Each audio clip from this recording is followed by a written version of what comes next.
Welcome to the Guardianly Real Scan Stories podcast. Today, we're unpacking a really chilling reality. When we think of identity theft, we almost always picture criminals going after, wealthy adults or the elderly. But right now, scammers are actually targeting the most innocent, unsuspecting victims you can literally imagine. We're talking about children. Fraudsters are quietly poisoning your kid's financial future before it even has a chance to begin. Okay, let's dive into this, because it's wild. Eva Velasquez, she's the president of the ID Theft Resource Center, recently shared just a staggering real-world situation. She said, and I quote, "We're talking to parents who are getting an SSN issued to their newborn that go to claim that on their taxes and find out that that number that belongs to their 9-month-old has a 5-year credit history." I mean, just stop and think about that for a second. A 9-month-old baby with half a decade of debt.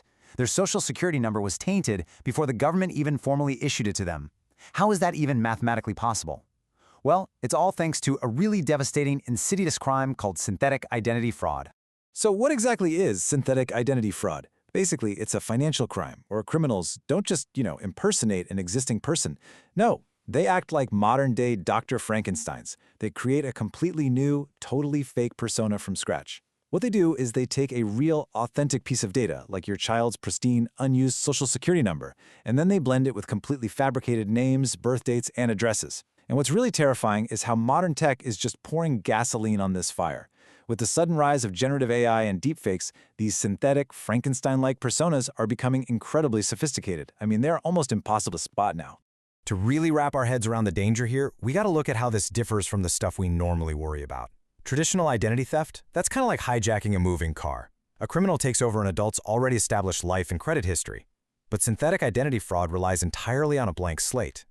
Children are the absolute prime targets here precisely because their social security numbers have zero credit history attached to them. And no history means no red flags.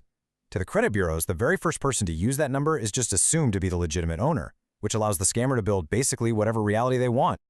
So, how exactly do they pull this off? It happens through this super insidious 4-step life cycle. First up, they steal an unused child's SSN. Second, they apply for credit. Now, they absolutely know they're going to get rejected, but honestly, that rejection is exactly what they want. That first inquiry actually forces the credit bureau to create a real official credit file for this fake person. Third, they nurture it. Over months or even years, they'll take out tiny little loans or piggyback on other accounts, paying them back perfectly just to build up a pristine credit score. And finally, step 4. It's called the bust out. At the absolute peak of this fake person's creditworthiness, the fraudsters max out every single card, take out massive loans, and then just vanish into thin air. And this invisible crime is incredibly lucrative. $1.9 million. That is real money stolen by a real person in a real case. A Georgia man named Corey Cato recently admitted to using stolen data, which specifically included the social security numbers of children, to create these synthetic profiles. He and his co-conspirators built up these fake identities, nurtured them for a while, and then executed massive bust-outs to the tune of $1.9 million before they finally got caught. The victims here weren't just the banks taking the financial hit, they were actual children whose financial futures were deeply, deeply harmed.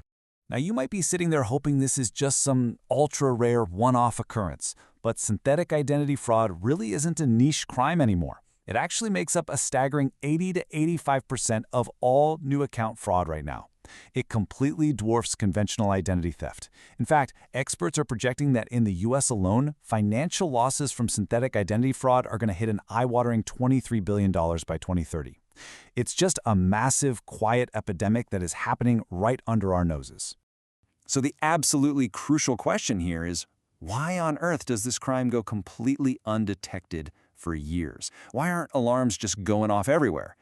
The terrifying answer is simply that there is no immediate, real victim around to file a complaint.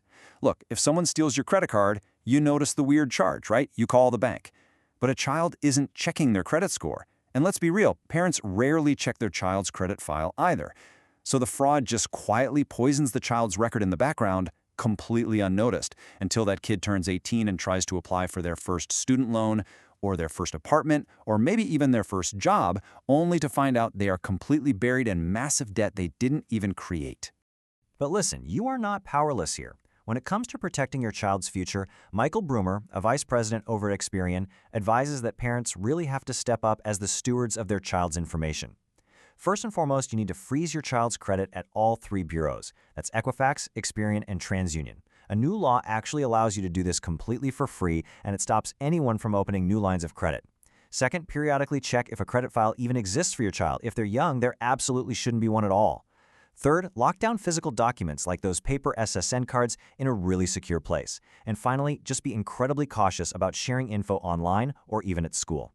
Seriously, there's rarely a good reason a Little League team or a summer camp needs your child's actual social security number.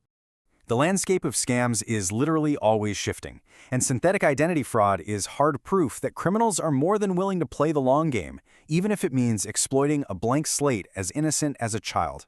By freezing their credit right now, you can stay one step ahead and stop these scammers in their tracks. If you found this explainer helpful, please hit those like, subscribe, and share buttons. Sharing this story is honestly one of the best ways you can help educate and protect other families. But before you go, ask yourself, do you know for sure that your own child's credit file is truly empty?